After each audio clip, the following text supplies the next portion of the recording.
tu m'as appelé au téléphone. Je me rappelle, j'étais en cours. Ouais, j'ai stressé quand j'ai vu un numéro inconnu et j'ai tout de suite écouté le message que tu m'as laissé. Et puis quand j'ai vu que c'était Vincent Clerc, en fait, j'ai pas compris. J'étais fou, j'ai tout de suite rappelé et puis j'ai bégayé au téléphone un peu. Et non, ouais, j'étais super heureux. Puis surtout, moi j'ai bien aimé ton tempérament, parce qu'on sent que t'es un vrai compétiteur dans l'âme, mais pour te faire plaisir, et ça c'était cool. Toi, t'as toujours joué à l'aile, Nathanaël? Non, j'ai commencé au centre. T'as commencé au centre? Ouais, et arrivé en sélection France moins de 16, ils m'ont dit ils vont décaler à l'aile parce que j'étais pas assez costaud. C'était un pur ailier, hein, Vincent? Ouais, moi j'ai vraiment basculé très tôt à l'aile. Plutôt au départ parce que je manquais un peu de qualité physique jeune, je pense. Et après ça s'est développé, mais moi je me suis vraiment épanoui à l'aile parce que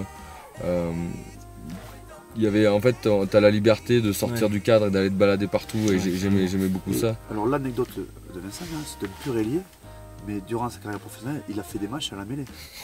Dont un quart de finale de Coupe d'Europe. Il a joué à la mêlée, c'est quand même le grand écart. Hein. Moi c'est vrai que j'aime bien m'identifier quand j'étais petit à des mecs qui me ressemblaient, et là aussi, parce que quand tu étais petit, moi c'était Franck Orion, Timoran, j'aimais beaucoup, tu vois. Je trouvais qu'il dégageait du tempérament, tu vois, une question de hargne, et c'était pas le plus costaud et tout ça. Et j'avais besoin de me dire si lui il y arrive, sans être. Bon, il était costaud, mais tu vois, ses qualités, je me suis dit, je pourrais me rapprocher de ses qualités en fait. Et tu vois, quand on dit t'es pas assez costaud pour jouer au centre, bon.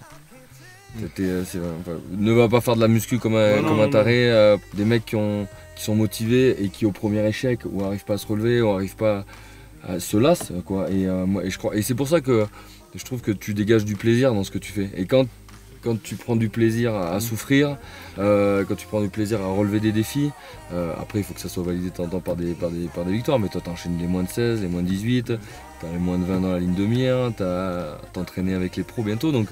Mais quand tu prends du plaisir à souffrir, à te faire mal, à relever des défis, déjà, c'est que t'as les qualités mentales déjà pour y arriver. Il y a des opportunités dans une carrière, je crois, et qu'il faudra que tu saisisses, quoi. Celles-là, elles sont importantes. Pour sa dernière année, j'étais sur l'entraîneur, et c'était sa dernière année à 37 ans. Ouais, 37.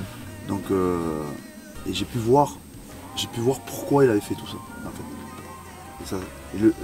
Pourquoi il a fait tout ça, c'est il y a toujours une notion de plaisir chez lui. Même dans la souffrance, il y a toujours une esquisse de sourire, toujours. Il y a une forme de positivisme aussi, ancré, je pense, depuis ton enfance. Tout ce qu'il rencontre, qui peut être dans les rangs, il le positive. Mais parce que toi, comme toi, ce que à un moment ils t'ont dit t'es pas assez costaud pour jouer au centre. Moi, c'est ce que j'ai ressenti à un moment donné. Quand j'étais plus jeune, on me l'a pas dit, mais je comprenais que j'étais moins fort que les autres physiquement, techniquement. Et j'avais besoin de compenser par de l'énergie, en me disant putain, si je m'accroche, peut-être que je vais. En fait, je me suis toujours fixé, un mec, c'était rattraper celui qui était plus fort que moi.